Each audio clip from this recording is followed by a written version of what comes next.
요한일서 4장 17절에서부터 21절까지의 말씀 우리 함께 봉독하겠습니다. 이로써 사랑이 우리에게 온전히 이루어진 것은 우리로 심판날에 담대함을 가지게 하려 함이니 주께서 그러하신 바 같이 우리도 이 세상에서 그러하리라. 사랑 안에 두려움이 없고 온전한 사랑이 두려움을 내쫓나니 두려움에는 형벌이 있으리라. 두려워하는 자는 사랑 안에서 온전히 이루지 못하였느니라. 우리가 사랑하면 그가 먼저 우리를 사랑하셨습니다.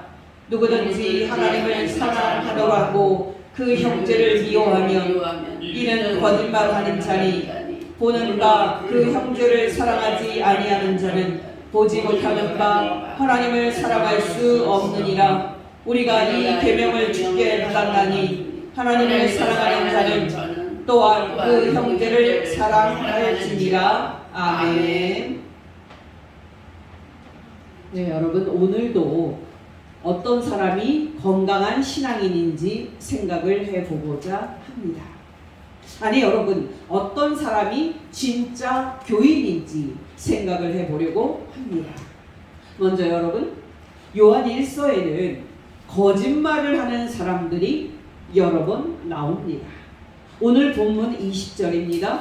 누구든지 하나님을 사랑하노라 말하고 그 형제를 미워하면 이 사람은 거짓말하는 자니 보는 바 그 형제를 사랑하지 아니하는 자는 보지 못하는 바 하나님을 사랑할 수 없느니라. 요한일서 1장 6절입니다. 만일 우리가 하나님과 사귐이 있다 말하고 어둠에 행하면 거짓말을 하고 진리를 행하지 아니함이거니와. 요한일서 1장 10절입니다. 만일 우리가 범죄하지 아니하였다 말하면 하나님을 거짓말하는 이로 만드는 것이니 또한 그의 말씀이 우리 속에 있지 아니하니라. 요한일서 2장 4절입니다. 하나님을 아노라 하고 그의 계명을 지키지 아니하는 자는 거짓말하는 자요 진리가 그 속에 있지 아니하되. 요한일서 2장 22절입니다. 거짓말하는 자가 누구냐? 예수께서 그리스도이심을 부인하는 자가 아니냐? 아버지와 아들을 부인하는 그가 적그리스도니. 요한일서 4장 1절입니다. 사랑하는 자들아, 영을 다 믿지 말고 오직 영들이 하나님께 속하였나 분별하라. 많은 거짓 선지자가 세상에 나왔습니다.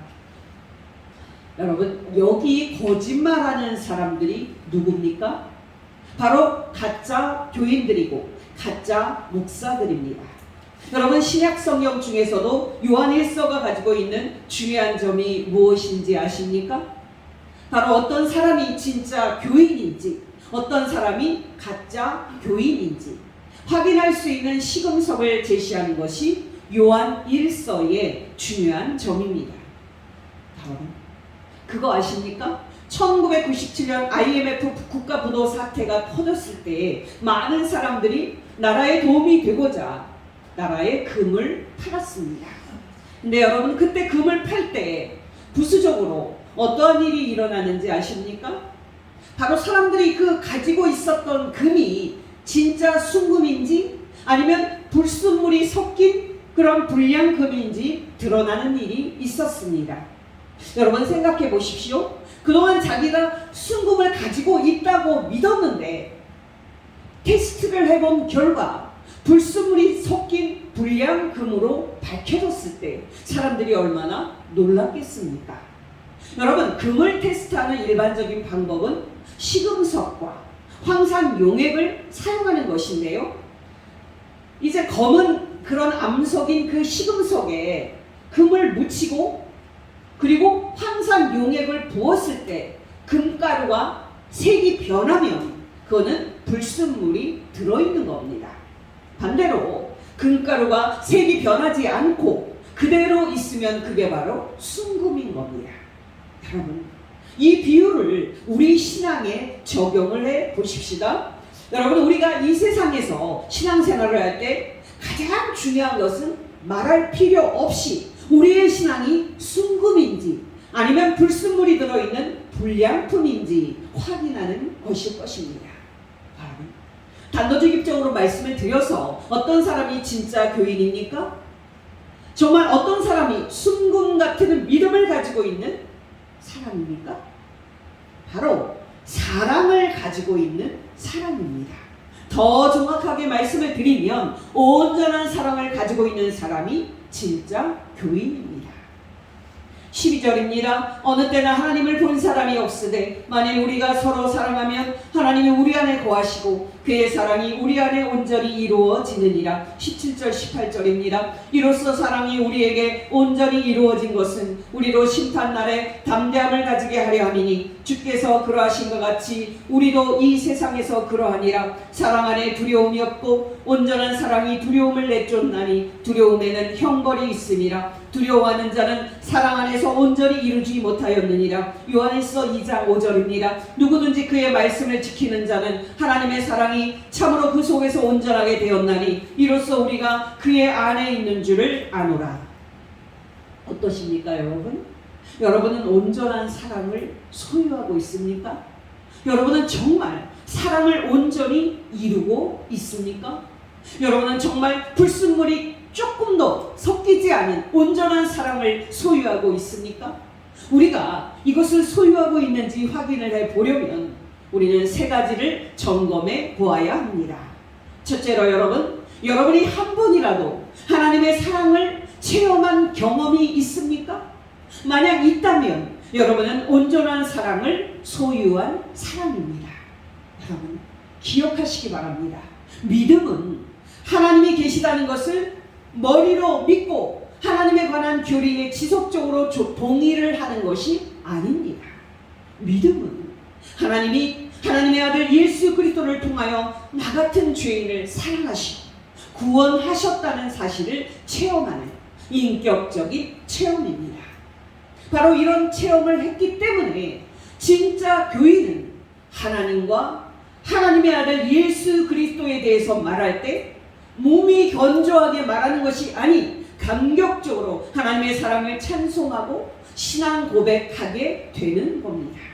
사도 요한의 고백을 들어보십시오. 11절 상반절입니다. 사랑하는 자들아 하나님이 이같이 우리를 사랑하셨은즉. 14절입니다. 아버지가 아들을 세상의 구주로 보내신 것을 우리가 보았고 또 증언하노니. 16절 상반절입니다. 하나님이 우리를 사랑하시는 사랑을 우리가 알고 믿었노니 하나님은 사랑이시라.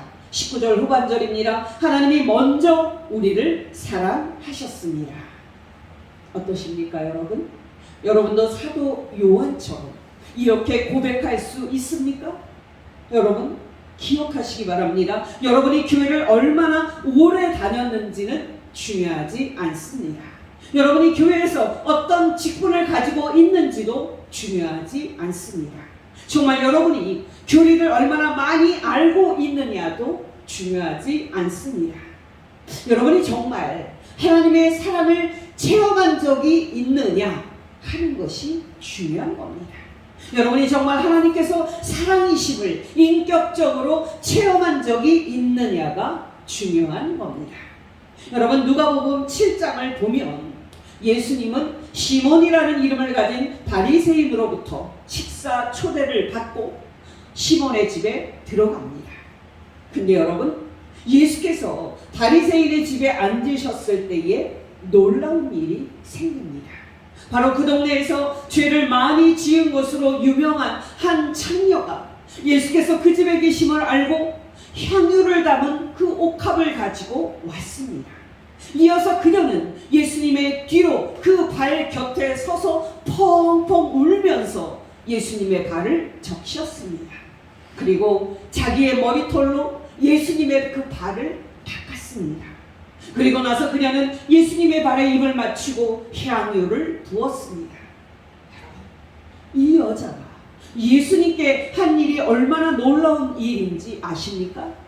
여러분 그 당시에는 식사 초대를 받고 집에 가면 환영의 표시로 초대를 한 사람은 손님에게 그 발 씻을 물을 주고요, 입을 맞추고요, 그리고 머리에 감람기름을 붓는 의식이 있었습니다. 근데 여러분 보십시오. 죄를 지은 이 여자는 물이 아니라 줄줄 흘러내리는 자기의 눈물로 예수님의 발을 씻어드렸습니다. 또 이 여자는 수건이 아니라 자기의 그 머리털로 예수님의 발을 닦아드렸습니다. 또 이 여자는 예수님의 입이 뿐이 아니라 예수님의 그 발에 입을 맞췄습니다.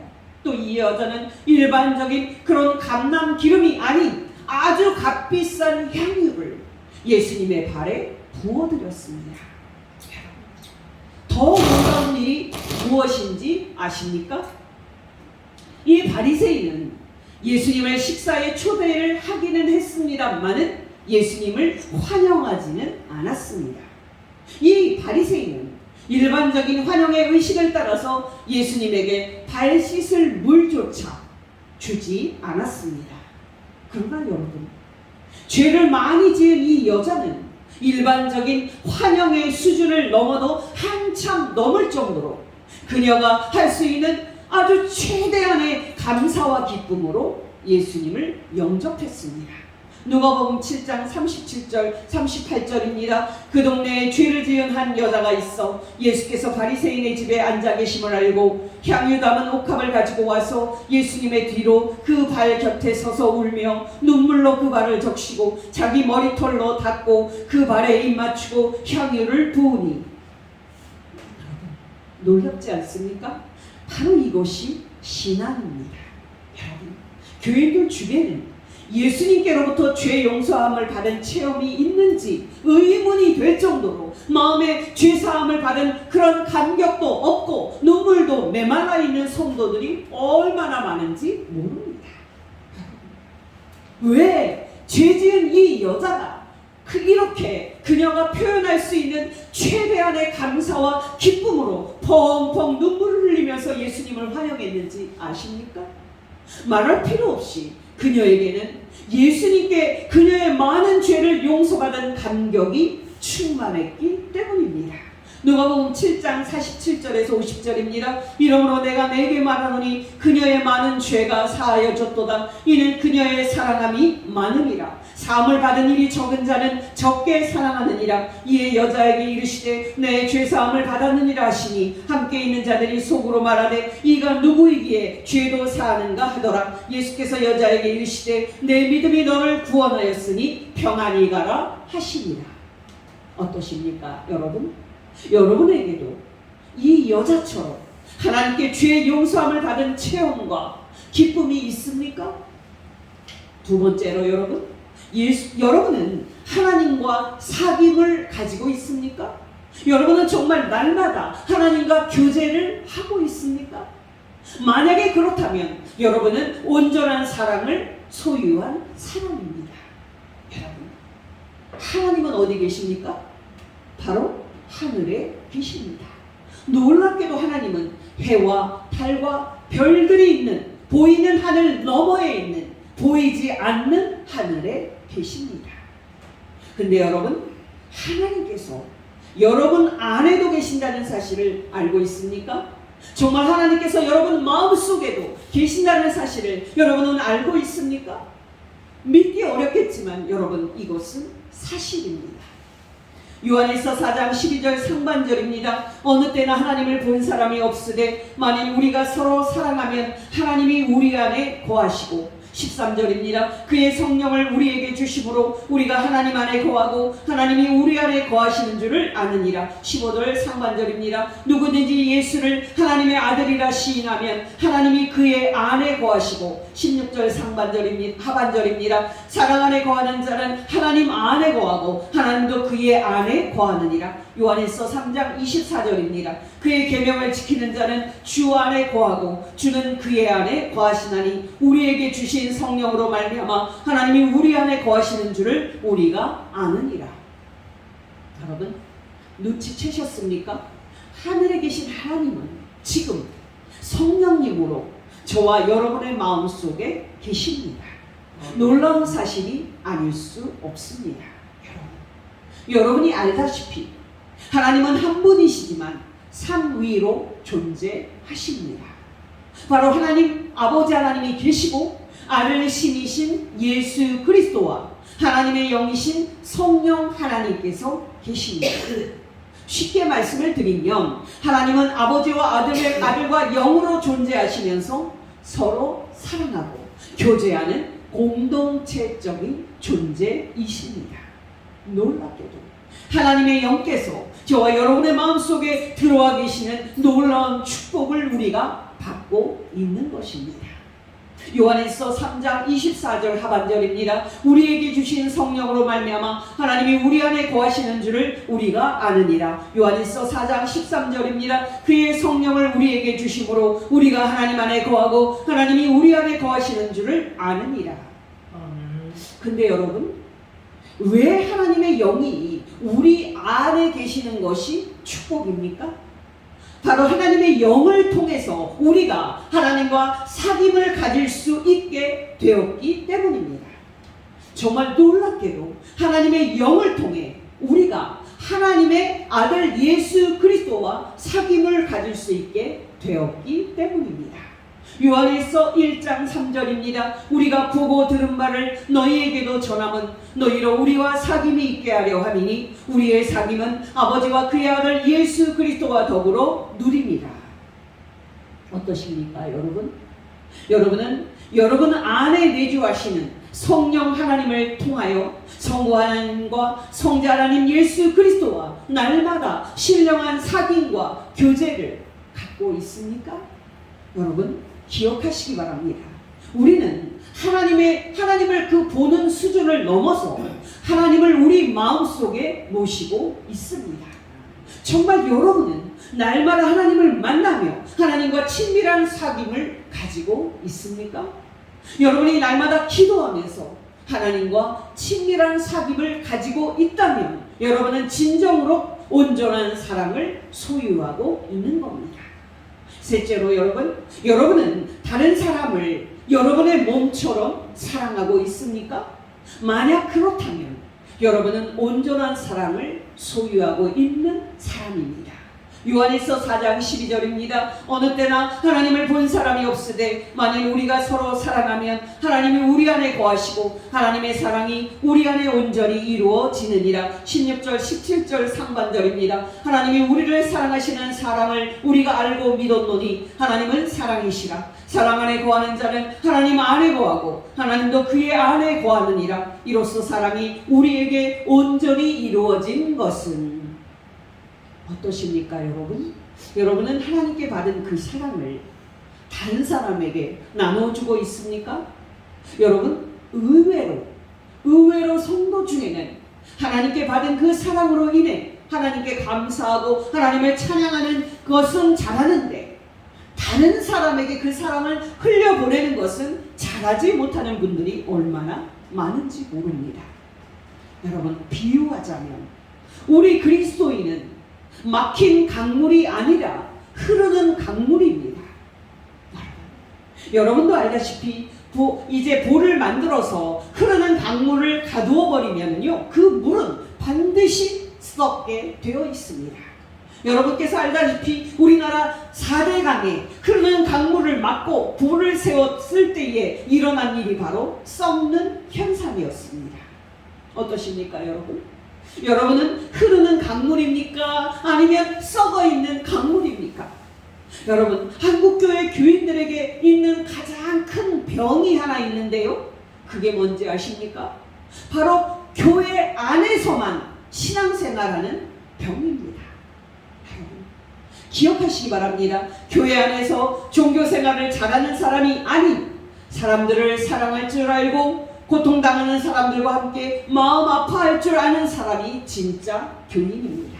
아멘. 정말 어려움 당한 사람들과 함께 울고 그들과 함께 행동하는 사람이 온전한 사랑을 소유한 사람입니다. 여러분, 저는 최근에 작년 12구 이태원 참사 유가족 중에 한 집사님의 인터뷰를 본 적이 있습니다. 여러분, 이 집사님의 이름은 최선미 집사님인데요. 이태원 참사로 21살 먹은 딸을 잃었습니다. 여러분, 이태원 참사로 딸을 잃은 이 집사님이 이 아픔을 겪으면서 무엇을 깨달았는지 아십니까? 바로 한국 교회의 교인들이 가지고 있는 신앙이 가짜이며 허구라는 사실을 깨달았습니다. 놀랍게도 이 집사님은 자신이 평생 가지고 있던 신앙이 가짜고 불순물이 가득한 불량 믿음임을 깨달았습니다. 이 집사님이 이 사실을 깨닫게 된 결정적인 계기는 이태원 참사 기독인 유족들을 대하는 한국교회 교인들의 위선적인 행태를 보았기 때문입니다. 한국교회와 한국교회 교인들이 같은 믿음을 가진 이태원 참사 기독인 유족들을 어떻게 대했는지 아십니까?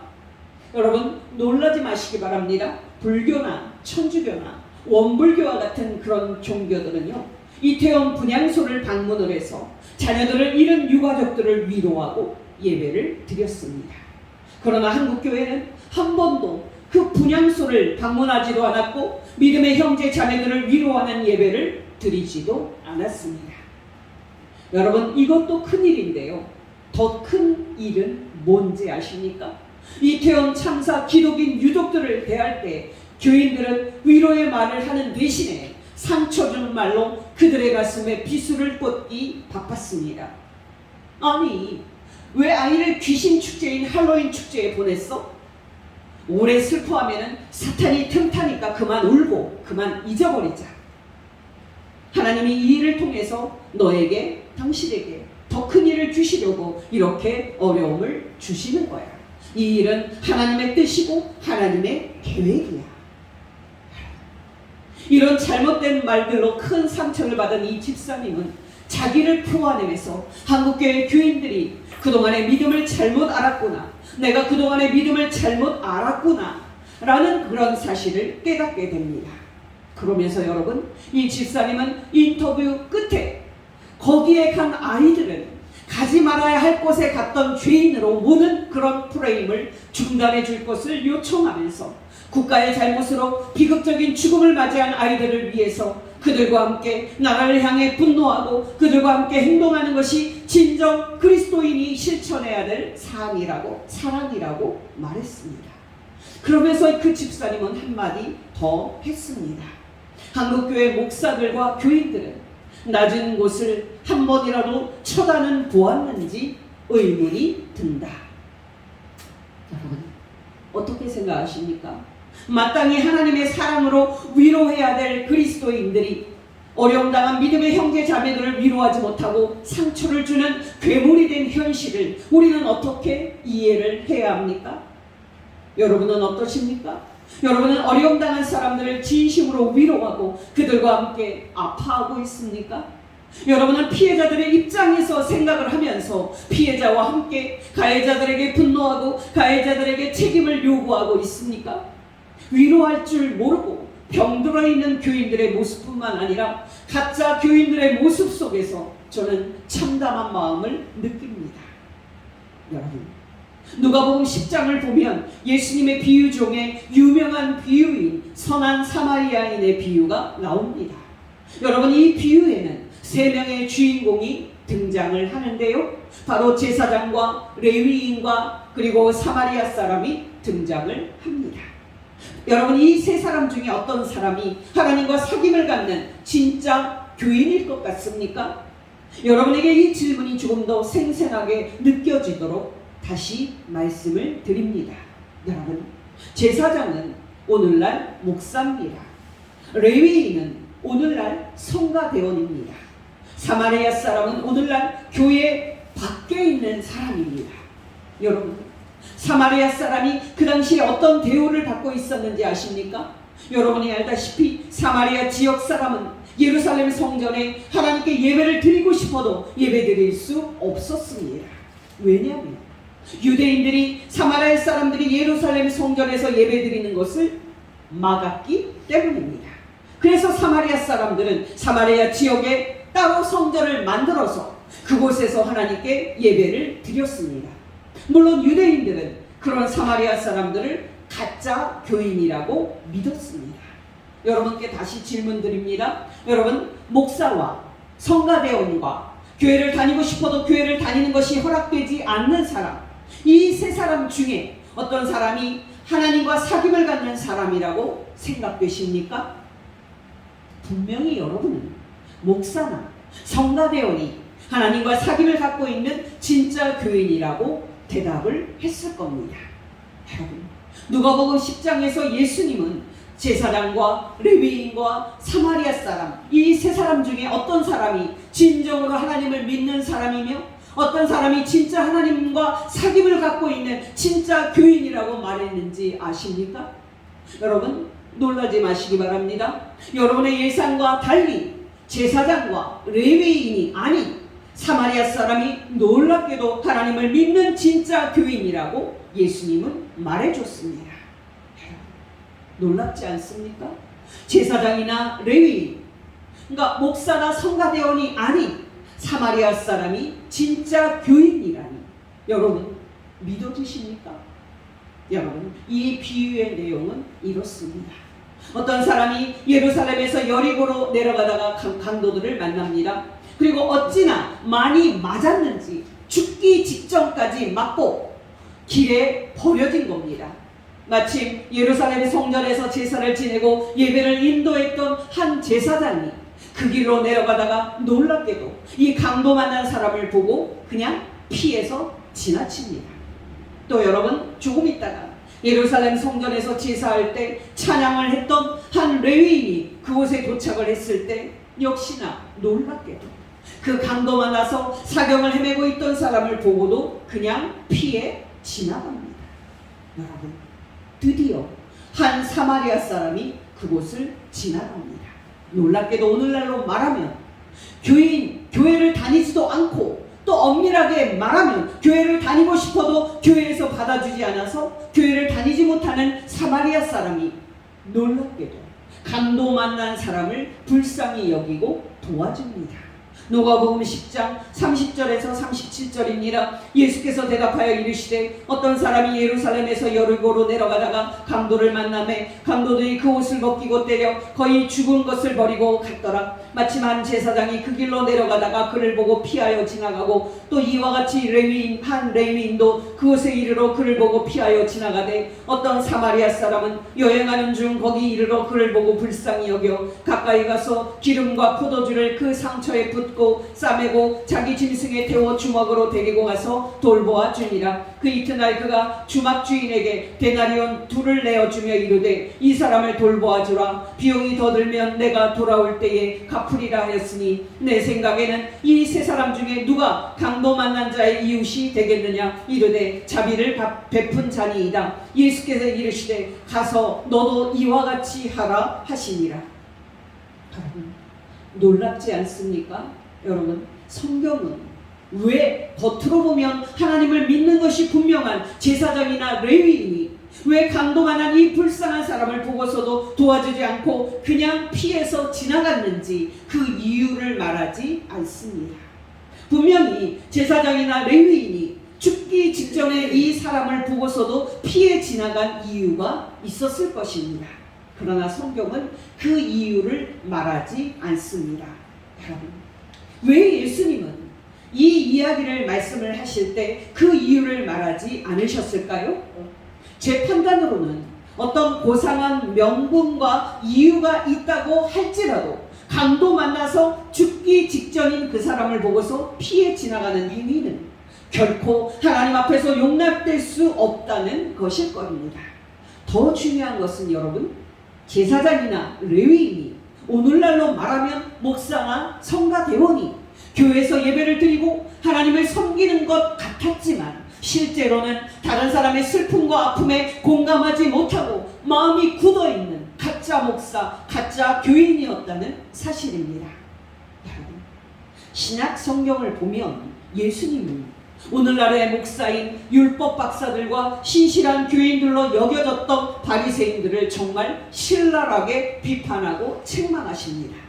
예수님은 자신들을 하나님의 백성이라고 생각했던 율법 박사들과 바리새인들을 향해서 독사의 자식들, 사탄의 자식들이라고 책망하기까지 합니다. 중요한 것은 뭡니까? 겉으로 보면 하나님을 믿는 사람처럼 보이지만 실제로는 병들어 있거나 가짜 교인인 것처럼 되는 이런 일이 우리에게도 일어날 수 있다는 사실입니다. 여러분, 기억하시기 바랍니다. 말로 하나님을 사랑한다고 말하는 것은 아무리 이쁘게 말해도 소용이 없습니다. 강단에서 하나님은 사랑이라고 나는 하나님을 사랑한다고 설교를 한다고 해도 그것은 아무 소용이 없습니다. 성가대에서 하나님은 사랑이라고 나는 하나님을 사랑한다고 찬양을 한다고 해도 그것은 아무 소용이 없습니다. 하나님을 사랑한다는 것은 다른 사람의 고통과 아픔에 공감을 하고 그들을 위로할 뿐만 아니라 그들과 함께 분노하고 그들과 함께 행동하는 겁니다. 하나님을 사랑한다는 것은 다른 사람을 정말 사랑한다는 겁니다. 요한일서 이제 4장 20절 21절을 말씀을 드립니다. 누구든지 하나님을 사랑하노라 말하고 그 형제를 미워하면 이는 거짓말하는 자니 보는 바 그 형제를 사랑하지 아니하는 자는 보지 못하는 바 하나님을 사랑할 수 없느니라. 우리가 이 계명을 주께 받았나니 하나님을 사랑하는 자는 또한 그 형제를 사랑할지니라. 우리가 하나님을 사랑한다는 것은 다른 사람을 사랑하는 것이라고 말씀을 드렸는데, 역으로 말하면 다른 사람을 사랑하지 않고 위로할 줄을 모르는 사람은 하나님을 만난 적도 없는 사람일 뿐 아니라 사랑이신 하나님의 사랑을 한 번도 체험한 적이 없는 가짜 교인인 것입니다. 어떠십니까? 이 세 가지 기준으로 볼 때 여러분은 순금 같은 믿음을 가진 진짜 교인입니까? 아니면 불순물이 섞인 불량 교인입니까? 아니면 하나님을 안 믿는 가짜 교인입니까? 여러분 자신을 점검해 보시기를 바랍니다. 여러분, 이제 마지막으로 왜 이 온전한 사랑을 소유한 것이 우리에게 그렇게 큰 축복인지 그 이유를 말씀을 드립니다. 요한일서 4장 17절 18절입니다. 이로써 사랑이 우리에게 온전히 이루어진 것은 우리로 심판날에 담대함을 가지게 하려 함이니 주께서 그리하신 것 같이 우리도 이 세상에서 그러하니라. 사랑 안에 두려움이 없고 온전한 사랑이 두려움을 내쫓나니 두려움에는 형벌이 있음이라. 두려워하는 자는 사랑 안에서 온전히 이루지 못하였느니라. 여러분이 알다시피 우리를 포함하여 모든 사람은 장차 하나님 심판대 앞에 서게 될 것입니다. 근데 여러분, 17절 말씀을 보면 하나님이 모든 사람을 심판하시는 그날에 두려워하지 않고 담대한 마음으로 평안하게 하나님 앞에 서는 축복받은 사람들이 나옵니다. 여러분, 그 사람들이 누굽니까? 바로 자신 안에 온전한 사랑을 이룬 사람입니다. 다시 요한일서 4장 17절 18절입니다. 이로써 사랑이 우리에게 온전히 이루어진 것은 우리로 심판날에 담대함을 가지게 하려 함이니 주께서 그러하신 것 같이 우리도 이 세상에서 그러하니라. 사랑 안에 두려움이 없고 온전한 사랑이 두려움을 내쫓나니 두려움에는 형벌이 있음이라. 두려워하는 자는 사랑 안에서 온전히 이루지 못하였느니라. 여러분께 이 말씀의 의미를 잘 설명해 주는 말씀을 하나 더 말씀드립니다. 에베소서 1장 3절에서 5절입니다. 찬송하리로다 하나님 곧 우리 주 예수 그리스도의 아버지께서 그리스도 안에서 하늘에 속한 모든 신령한 복을 우리에게 주시되 곧 창세전에 그리스도 안에서 우리를 택하사 우리로 사랑 안에서 그 앞에 거룩하고 흠이 없게 하시려고 그 기쁘신 뜻대로 우리를 예정하사 예수 그리스도로 말미암아 자기의 아들들이 되게 하셨으니. 여러분, 4절의 말씀에 따르면 우리는 장차 하나님 앞에 어떻게 섭니까? 사랑 안에서입니다. 다시 4절입니다. 곧 창세전에 그리스도 안에서 우리를 사랑 안에서 하나님 앞에 거룩하고 흠이 없게 하시려고. 여러분, 우리가 장차 하나님의 심판대 앞에 나아갈 때 우리를 사랑하시고 구원하신 하나님 아버지 앞에 나아가는 것이니까 우리가 두려움을 느낄 필요가 있습니까? 절대 느낄 필요가 없습니다. 또 여러분, 우리가 장차 하나님의 심판대 앞에 나아갈 때 우리가 사랑하는 하나님 아버지 앞에 나아가는 것이니까 우리가 두려움을 느낄 필요가 있습니까? 절대 느낄 필요가 없습니다. 다시 요한일서 4장 17절 18절입니다. 이로써 사랑이 우리에게 온전히 이루어진 것은 우리로 심판날에 담대함을 가지게 하려 함이니 주께서 그러하신 것 같이 우리도 이 세상에서 그러하니라. 사랑 안에 두려움이 없고 온전한 사랑이 두려움을 내쫓나니 두려움에는 형벌이 있음이라. 두려워하는 자는 사랑 안에서 온전히 이루지 못하였느니라. 여러분, 장차 심판날에 담대함을 가지고 하나님을 만나기를 원하십니까? 그렇다면 하나님께 받은 그 사랑으로 어려움 당한 분들을 위로하고 도와주고 그들의 편에 서십시오. 여러분, 혹시 심판날에 지옥에 갈까봐 두려워하고 있습니까? 그렇다면 이제 엄한 다른 일을 하지 마시고 하나님이 여러분을 사랑하시고 예수 그리스도의 피로 구원하셨다는 사실을 믿고 어려움 당한 분들을 위로하고 도와주고 그들의 편에 서십시오. 정말 그들과 함께 분노하고 그들과 함께 행동하십시오. 설교를 마치면서 한 말씀 드리지 않을 수가 없습니다. 여러분 기억하시기 바랍니다. 우리 안에 온전한 사랑을 이루는 것은 저절로 되는 것이 아닙니다. 우리가 힘쓰고 또 힘써야 합니다. 먼저 여러분이 지은 모든 죄를 하나님께 정직하게 고백하고 용서를 구하십시오. 그래야 여러분에게 하나님이 가까이 가실 수 있습니다. 또 여러분 성경 말씀을 깊이 묵상하시고 여러분은 마음판에 새기십시오. 그래야 여러분이 하나님이 사랑이심을 날마다 새롭게 깨달을 수 있습니다. 또 여러분 이웃사랑을 실천하는데 힘쓰십시오. 그래야 여러분이 진짜 하나님이 이제 하나님을 사랑하신다는 것을 알고 하나님께서 여러분과 사귐을 가지실 겁니다.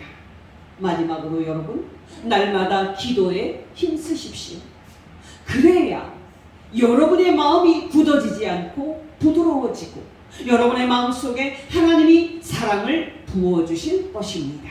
로마서 5장 5절입니다. 소망이 우리를 부끄럽게 하지 아니함은 우리에게 주신 성령으로 말미암아 하나님의 사랑이 우리 마음에 부은 바 됨이니. 고린도후서 5장 14절입니다. 그리스도의 사랑이 우리를 강권하시는도다. 우리가 생각하건대 한 사랑이 모든 사람을 대신하여 죽었은